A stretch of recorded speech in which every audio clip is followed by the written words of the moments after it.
Hi అండి, నమస్తే అందరికీ. ఐపీఎల్లో కొన్ని మ్యాచ్లు చూస్తుంటే, కొన్ని టీముల పరిస్థితి చూస్తుంటే అద్భుతంగా రాణిస్తాయి అని అనుకున్న టీంలేమో తుస్సుమంటున్నాయి.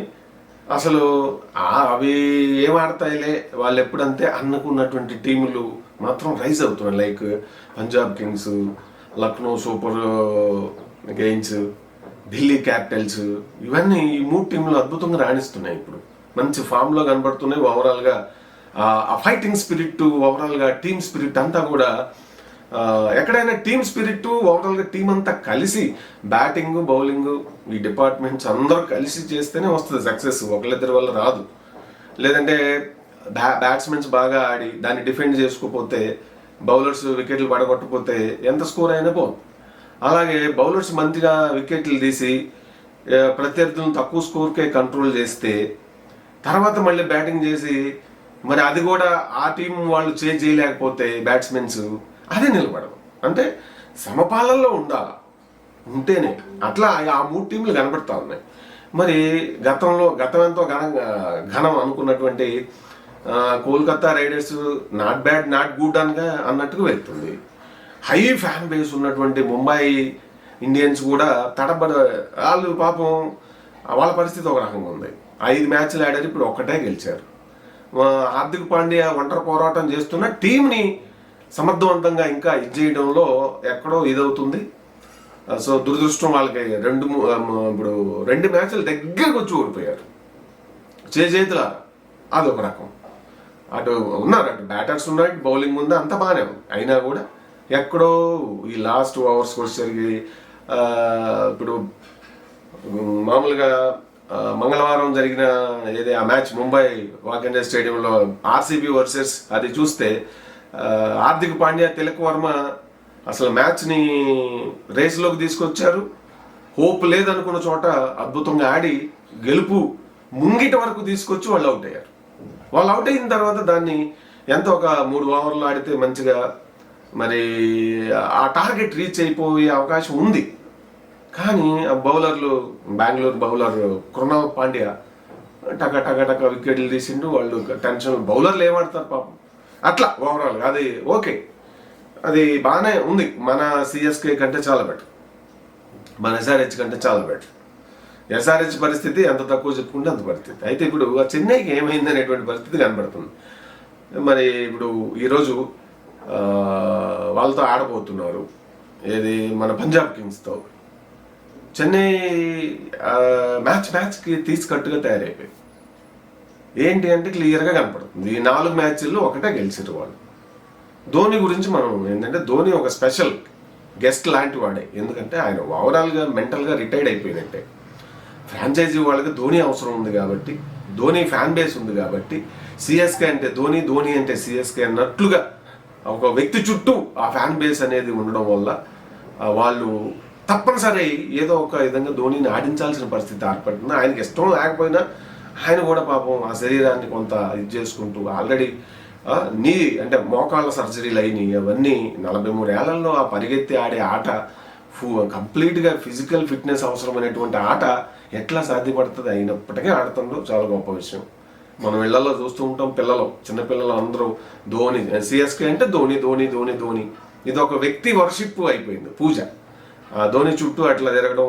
ధోని లేకపోతే రేపొద్దున అసలు చెన్నై ఆడుతుంటే చూస్తారా అనేది ఒక క్వశ్చన్ మార్క్. అయితే ఇప్పుడు బలాబలాలు చూసుకుంటే ఇప్పటికి 4 మ్యాచ్లు ఆడితే ఒకటే గెలిచింది. బ్యాటింగ్ అధ్వానం, మిడిల్ ఓవర్స్లో ఆడే బ్యాట్స్మెనే లేడు. తర్వాత బౌలింగ్ ఓకే అనుకుంటే నూర్ మొహమ్మద్, అహ్మద్ ఖలీల్ వీళ్ళిద్దరే ఆ టీంకి ఇప్పుడు ఆశాదీపాలుగా ఉన్నారు తప్ప బౌలర్స్ మిగిలిన వాళ్ళంతా బ్యాట్స్మెన్స్ గురించి ఎంత తక్కువ చెప్పుకుంటే అంత ఇది. సో ఇప్పుడు పంజాబ్ కింగ్స్ వీళ్ళకి జరగబోయే మ్యాచ్లు చూసుకుంటే ఎలా చూసుకున్నా కూడా అటు బ్యాటింగ్, బౌలింగ్ అన్నిటిలో, ఫీల్డింగ్లో అన్నిటిలో కూడా పంజాబ్ కింగ్స్ చాలా పవర్ఫుల్గా ఉంది. ఈసారి కప్పు కొడుతుందేమో. ఈసారి రేసులో అంటే కప్పు కొట్టగల ఐపీఎల్ 2025 కప్పు కొట్టగల రేసులో ఉన్న టీముల్లో టాప్ 3లో పంజాబ్ కింగ్స్ కూడా ఉందనిపిస్తుంది నాకు. శ్రేయస్ అయ్యర్ మంచి ఫామ్ మీద ఉన్నాడు. తర్వాత ఆల్రౌండర్స్ చాలా మంది ఉన్న టీము, స్టాయినిస్, మ్యాక్స్వెల్, మరి ఇంకా మంచి అంటే బ్యాటింగ్ లైనప్ బాగుంది. అలాగే ఫెర్గ్యూసన్, హర్షదీప్ లాంటి మంచి పేసర్స్ ఉన్నారు. మరి ఇటు చూసుకుంటే మనకి చెన్నై ఈ పేసర్స్ బాగానే ఉన్నారు, కానీ బ్యాటింగ్ లోపం, ఫీల్డింగ్ అధ్వానంగా ఉంటుంది. అప్పుడు ధోని ఆయన ఇదిగా ఉన్నప్పుడు ఫినిషింగ్కి ఢోకా ఉండేది కాదు. కానీ ఇప్పుడు ఆయన మెంటల్గా రిటైర్డ్ అయి ఉన్నాడు. ధోని ఇప్పుడు ఆయన ఆడాలంటే 1 ఓవర్లో 2 ఓవర్లో ఆడడం కోసమే ధోని తప్ప మ్యాచ్ని గెలిపించాలి ఇది చేయటువంటి పరిస్థితి అంతకుముందు ఆడిన విధంగా ధోనిని మనం చూడటం అనేది కరెక్ట్ కాదనేది నా పర్సనల్ ఒపీనియన్. ఎందుకంటే ఆయన ఆల్రెడీ రిటైర్డ్ అయ్యిండు.